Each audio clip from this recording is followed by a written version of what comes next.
क्या है? जेवण नंतर पानी नहीं पीने का, 1 तास नंतर या 1.5 तास नंतर पीने का। तत्काल कुछ पीने का है तो ताक या दूध या जूस। अब ये पूछ सकते हैं आप, ताक कभी पीने का, दूध कभी पीने का? ताक हमेशा दोपहर को पीना, दूध हमेशा रात्रि को पीना, और जूस हमेशा सकाळी। सकाळी जेवण नंतर ज्यूस पीने का, दुपारी जेवण नंतर ताक पीने की, रात्रि जेवण नंतर दूध पीने का। आप बोलेंगे ये क्या चक्कर है? सकाळी जूस, दोपहरी ताक और रात्रि को दूध। बात ऐसी है, हम जो भी कुछ पीते और खाते हैं, हमारे पोट में उसको हजम करने के लिए, पाचन करने के लिए कुछ रस की जरूरत पड़ती है, जिसको अंग्रेजी भाषा में एंजाइम्स कहते हैं। वो रस हमारे पोट में समय समय पर उत्पन्न होते हैं। ताक को पचाने के लिए, दही को पचाने के लिए जो रस चाहिए वो दोपहर को ही पोट में आता है ज्यादा। दूध को पचाने के लिए जो पाचक रस की जरूरत है वो सूर्यास्त के बाद ही पोट में पैदा होता है ज्यादा। और जूस को पचाने के लिए जिस पाचक रस की जरूरत है वो सकाळी सबसे जास्ती होता है। इसलिए नियम बना दिया गया, सकाळी जेवण नंतर जूस, दुपारी जेवण नंतर ताक, रात्रि जेवण नंतर दूध।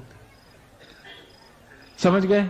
अब आप ये, बहुत सारी आई और ताई यहां जो बैठी है वो ये कहेगी, हम तो हमारे बच्चों को सुबह सुबह दूध पिला के स्कूल भेजते हैं।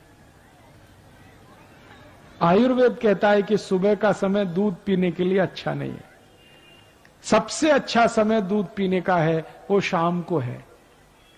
तो आप क्या पिलाएं सुबह सुबह बच्चों को? जूस पिलाइए, संतरे का रस पिलाइए, मौसमी का पिलाइए, द्राक्षी का पिलाइए, टमाटर का पिलाइए, गाजर का पिलाइए। कुछ नहीं है तो नींबू की शिकंजी ही पिला दीजिए, सबसे सस्ता।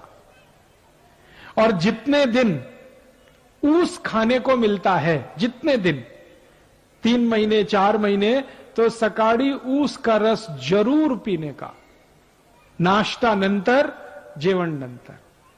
आप बोलेंगे इसमें क्या है? ये जो ऊस का रस है ये अद्भुत है। इसकी सबसे बड़ी विशेषता है कि इसमें भरपूर मात्रा में कैल्शियम है। और हमारे शरीर की ये जो हड्डियां होती हैं, इनको बनाने के लिए कैल्शियम सबसे जास्ती उपयोग में आता है।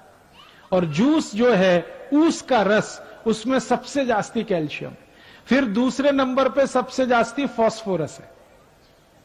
कैल्शियम और फास्फोरस अगर किसी किसी रस में है तो वो तो सबसे अद्भुत है। इसलिए ऊस का रस जितने दिन मिले जरूर पीना। क्या क्या फायदा होगा? हड्डियां मजबूत होंगी, शरीर में चुस्ती फुर्ती रहेगी, ताकत बहुत ज्यादा आएगी। और मैं आपको 1-2 माहिती देता हूं। जो ऊस का रस पी सकते हैं सुबह सुबह, उनको जिंदगी में कभी भी काविड़ रोग नहीं हो सकता। काविड़ समझते हैं मराठी में? जॉन्डिस, आंखें पीली पीली हो जाती हैं, लघवी एकदम पीली आने लगती है, शरीर टूट जाता है, बिस्तर पे लेटना पड़ जाता है। और काविड़ की दुनिया में औषध नहीं है।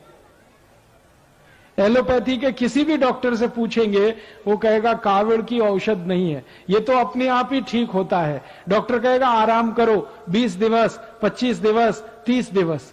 लेकिन इस काविड़ को होने नहीं देना, इसकी सबसे बड़ी ताकत है ऊस के रस में। तो ऊस का रस पिया सुबह सुबह, बहुत अच्छा होता है।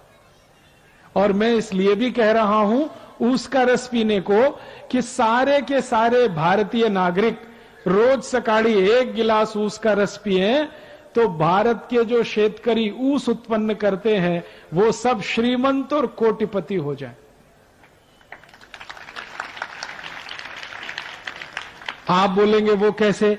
अभी क्या होता है, जो शेतकरी ऊस उत्पन्न करते हैं वो सारा ऊस साकर कारखाने में जाता है। साकर कारखाना चलाने वाला तो कोटिपति और श्रीमंत हो जाता है, शेतकरी वहीं का वहीं रोडपति रह जाता है। मैंने संपूर्ण भारत का 3 बार प्रवास किया है, उत्तर, दक्षिण, पूरब, पश्चिम। जो भी शेतकरी ऊस उत्पन्न करते हैं सब गरीब हैं, रोडपति हैं। लेकिन उनके ऊस को साखर बनाने वाले जो श्रीमंत हैं और कोटिपति हैं, कारखाने के मालिक, वो सब उद्योगपति है। ये चक्कर क्या है? चक्कर बड़ा सीधा है। ऊस का भाव बहुत कम है, साखर का भाव बहुत जास्ती है। ऊस पैदा करने वाले शेतकरी को भाव कम ही है, लेकिन साखर बनाने वाले श्रीमंत को भाव सबसे जास्ती है। तो मेरा तो यह कहना है कि ऊस में से साखर बने, एक भी शेतकरी श्रीमंत नहीं हो सकता। अगर इसी ऊस का रस बिकने लगे और सारे भारतवासी पीने लगे, तो ऊस उत्पन्न करने वाला हर एक शेतकरी श्रीमंत होता है। और एक फायदा होता है, अगर ऊस का रस पिए ना, तो नपुंसकता की बीमारी कभी नहीं आती। मैं आपको एक छोटी सी माहिती देता हूं। अगर आपके घर में ऐसे कोई पति पत्नी हैं जिनका विवाह हो गया लेकिन बच्चे उत्पन्न नहीं हो रहे, कमी किसी को भी हो सकती है, स्त्री में भी हो सकती है, पुरुष में भी हो सकती है। ऐसे किसी भी पति पत्नी को कहिए कि अगर बच्चा चाहिए तो ऊस का रस पियो। और क्या डालकर पियो? चूना डालकर पियो। चूना देखा है पान में जो लगाते हैं, वो चूना 1 ग्राम 1 गिलास ऊस के रस में मिला के 3-4 महीने से 5-6 महीने तक कोई भी पी ले, बड़े आराम से बच्चा हो जाएगा।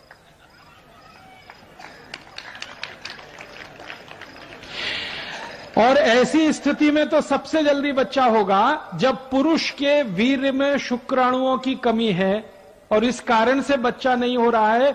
उनके लिए तो ये अचूक औषध है, ऊस का रस और थोड़ा सा चूना। ये ऊस का रस और चूना दुनिया की सबसे अद्भुत औषध है। आप इसको पी सकते हैं। गुर्गे दुखने का अगर रोग है ना, तो भी इसको पी लीजिए, गुर्गा दुखना कम कर देगा। कांधा दुखता है, कमर दुखती है, संधिवात हो गया है, ऊस के रस में चूना मिला के पीजिए, बहुत अद्भुत परिणाम। बार बार काविड़ होता है, ऊस के रस में चूना मिला के पीजिए, और अच्छे परिणाम। नपुंसकता है, शारीरिक कमजोरी है, उसमें भी ये काम करता है। तो मेरा कहना है, आयुर्वेद का नियम सकाळी जेवण नंतर जूस पीने का, तो ऊस का रस सबसे अच्छा। दूसरे नंबर पर संतरे का रस, मौसमी का रस, द्राक्षी का रस, टमाटर का रस, गाजर का रस। और ये जितने भी रस आप पिएंगे, सबका पैसा शेतकरी समाज को ही मिलेगा। और शेतकरी समाज को पैसा मिलेगा, शेतकरी समाज श्रीमंत होगा। मेरी आपको एक छोटी सी विनंती है, कुछ और रस आते हैं हमारे देश में बोतल में बंद, वो कभी नहीं पीना, वो सब खतरनाक है। जैसे बोतल बंद, बाटली में बंद एक रस आता है, पेप्सी कोला, एक है Coca Cola, Thums Up, Limca, Citra, Mirinda, mango Frooti, ये सब बाटली में बंद आते हैं ना, और पैकेट में भी बंद आते हैं। ये खराब है, इनको नहीं पीना, क्योंकि इनमें दम नहीं है। आप बोलेंगे क्या दम नहीं है? इनमें है क्या?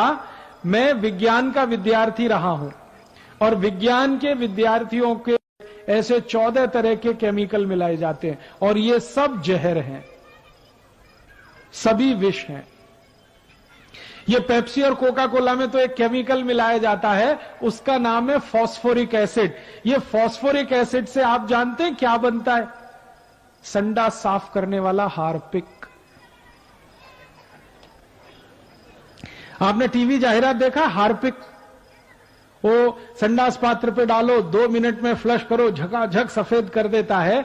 वो कैसे कर देता है? उसमें एसिड मिलाया हुआ है जिसको तेजाब कहते हैं, और उसका नाम है फास्फोरिक एसिड। वही एसिड पेप्सी कोका कोला में भी मिलाया जाता है। तो एक बार मैंने सोचा कि हार्पिक से अगर संडास साफ हो सकता है तो पेप्सी से भी होना चाहिए, क्योंकि दोनों में एसिड है। तो मैंने मेरे घर में करके देखा। मैंने मेरे घर में क्या किया, 1 महीने तक संडास साफ नहीं किया, खूब गंदा हो गया, एकदम पीला पीला कचरा जमा हो गया उसमें। फिर मैं पेप्सी और कोका कोला की बाटली लेके आया और संडास पात्र पे गिराया, और 2 मिनट के बाद पानी से फ्लश किया, संडास पात्र झक्काझक सफेद, एकदम व्हाइट एंड व्हाइट, एकदम नीट एंड क्लीन। वो दिन से मैंने एक जाहिरात शुरू किया है, ठंडा मतलब टॉयलेट क्लीनर। ठंडा मतलब कोका कोला नहीं है, ठंडा मतलब टॉयलेट क्लीनर। अब मुझे बड़ा दुख होता है कि पढ़े लिखे श्रीमंत लोग ये टॉयलेट क्लीनर गटागट पीते रहते हैं। जास्ती एजुकेटेड जास्ती पीते रहते हैं। Engineer, doctor, chartered accountant, manager, professor सब संडास साफ करने वाला पानी पी रहे। किसी के लग्न प्रसंग में जाते हैं ना तो फोकट में मिलता है तो 2-2, 3-3 बाटली गटकते। और पीने वाले घर में अकेले नहीं पीते, कोई मेहमान आ गया उसको भी पिलाते। एक तरफ कहते हैं अतिथि देवता होता है, देवताओं को ही संडास साफ करने का पानी पिलाते रहते। और कुछ अतिथि अपने घर में ऐसे आते हैं जो कहते हैं ठंडा लाओ, माने हमको संडास साफ करने का पानी पिलाओ। मेरी आपको हाथ जोड़कर विनती है, ये Pepsi, Coke, Thums Up, Limca, Citra नहीं पीना, क्योंकि इसमें एसिड है। वो एसिड पेट को जलाता है, एसिडिटी पैदा करता है। और सबसे तकलीफ की बात पता है क्या है? कि आप बाटली खरीदते हैं वो 10-12 रुपए की आती है, कारखाने में सिर्फ 70 पैसे की बनती है, वो 12 रुपए में आप खरीदते हैं। और ये पेप्सी, कोका कोला की बाटली विदेशी कंपनी की है, अमेरिका की कंपनी की है, वो भारत की नहीं है। तो आप अगर 12 रुपए की बाटली खरीदें, 70 पैसा खर्चा होता है, 11 रुपए 30 पैसे मुनाफा होता है परदेशी कंपनी को। उसमें से वो 1 रुपए 1.5 रुपए टैक्स का देके, फिर दुकानदार को 1-8 रुपए देके एक बाटली पर लगभग 8 से 8.5 रुपए कमा के अमेरिका ले जाते हैं। अगर एक बाटली पेप्सी कोला किसी ने पिया, 8 रुपए भारत देश का अमेरिका को दिया। 2 बाटली पिया 16 रुपए दिया, 3 बाटली पिया 24 रुपए दिया। दर वर्षी भारत में पेप्सी, कोका कोला की 700 कोटी बाटली बिकती है। और दर वर्षी भारत देश का 5,700 कोटी रुपए अमेरिका जाता है। 5,700 कोटी रुपए इतनी बड़ी रकम है कि अगर इससे सोना खरीद लिया जाए तो बीड़ जिले के एक गांव की सड़क सोने से बन सकती है। इतनी बड़ी रकम हम अमेरिका को देते हैं, क्या पीकर? संडास साफ करने वाला पानी, Pepsi cola, Coca Cola, Thums Up, Limca, Citra. तो मेरी आपको विनती है, नहीं पीना ये पेप्सी कोक। मैंने मेरे जीवन में यह देखा है कि जो पढ़े लिखे एजुकेटेड है ना, वो ही पीते हैं पेप्सी, कोका कोला। जो अनएजुकेटेड है, कभी पढ़ने के लिए नहीं गए, वो उसका ही रस पीते। इसका मतलब क्या है? अनएजुकेटेड है, इंटेलिजेंट है, और एजुकेटेड है, मोस्ट इडियट है। संडास साफ करने का पानी पी रहे हैं, दूसरों को भी पिला रहे हैं, देश का पैसा विदेश में भेज रहे हैं, और शेतकरी समाज को गरीब बना रहे। तो आयुर्वेद का नियम जो मैंने बता दिया उसको ध्यान रखना है। सकाळी जेवण नंतर ज्यूस पीना, दुपारी जेवण नंतर ताक पीना, रात्रि जेवण नंतर दूध पीना, जूस पीना तो सबसे अच्छा ऊस का, 2 नंबर पे संतरे, मौसम्मी, फिर उसके बाद गाजर, टमाटर, फिर जो भी फल मिले उसका। अभी दूसरा नियम, आयुर्वेद का दूसरा नियम, अष्टांग हृदयम का दूसरा नियम, पानी कैसे पीना। पहला नियम हो गया जेवण नंतर 1 तास के बाद पानी पीना।